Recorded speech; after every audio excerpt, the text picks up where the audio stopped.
Hello everyone, I am Arpit Gupta. I am live from the 6th edition of National PSU Summit, Kochi. Joining me is a very special guest. He is Managing Director of Delhi Metro Rail Corporation, Dr. Vikas Kumar. Sir, thank you for joining us.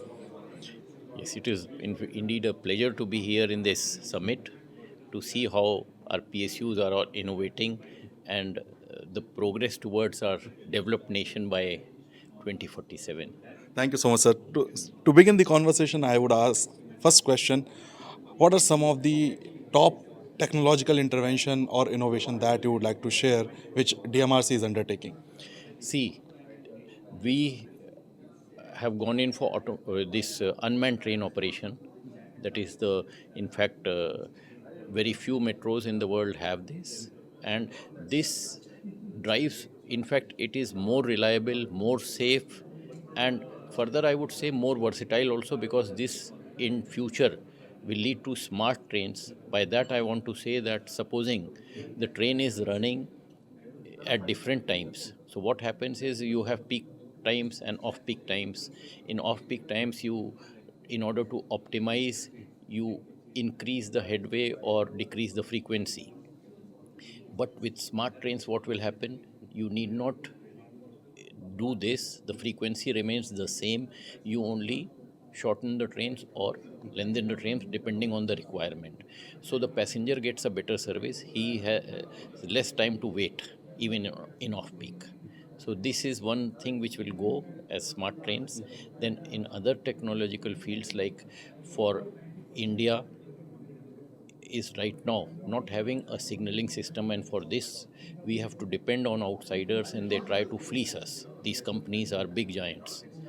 So we are in collaboration with Bell. We have developed indigenized automatic train supervision system, which is, I am proud to say, that more versatile than any other ATS by these big giants like Siemens, Alstom, because this can be customized to the in fact requirement of customers.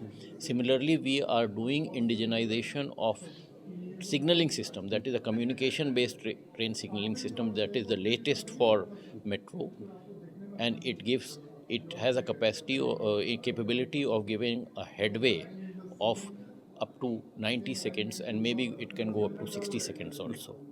So this I am sure we will be developing by 2025 in collaboration with Bell.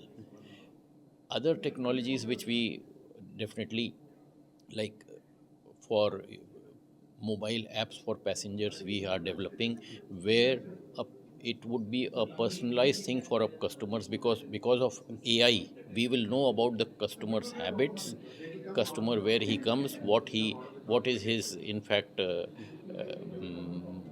when he moves, at what time he comes, what time he leaves. So, and with this app, with integrating with other infrastructures like providing lockers at places, connecting with e-commerce, we can do lot of things. Like while going back home, he can order something. While going back home, he can collect it from the lockers and go back.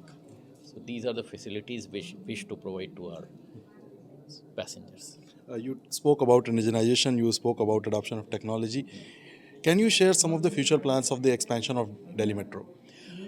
Yes, we right now we are operating around 390 kilometers of network, which includes NMRC and RMGL also. That is Noida Metro Rail Corporation and Rapid Metro Gurugram. Another around 112 kilometers is on the anvil, out of which, in fact, there are three priority corridors where work is going on, around of 65 kilometers length, which would be, in fact, commissioned by March 20, some by March 25 and other two by March 26.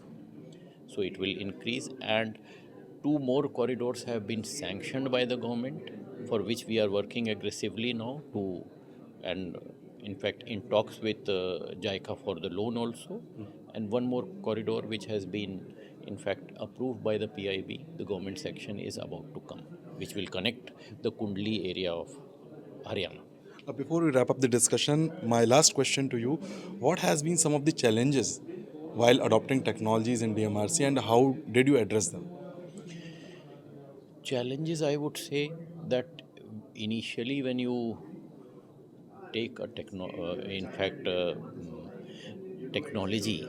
So you have to train our people. So like initially when we took the technology, we had sent our batch to Hong Kong to get trained. Later on, we use them as trainers for ours. So this capacity building is very important as far as the challenges are concerned. You should have proper trained, well trained workforce with you. That is essential. Otherwise, you may not land up. In fact, technology, imbibing the technology would be very difficult otherwise, and there will be a lot of delays. So this is one challenge which we faced, and we now have a Delhi Metro Rail Academy, which is in fact the best academy, I would say, in India for metro rail, and it competes with any other, in fact, metro rail training centers in the world also. Thank you so much for speaking to us. Stay tuned for more such updates from the 6th edition of National PSU Summit, Kochi. Thank you so much.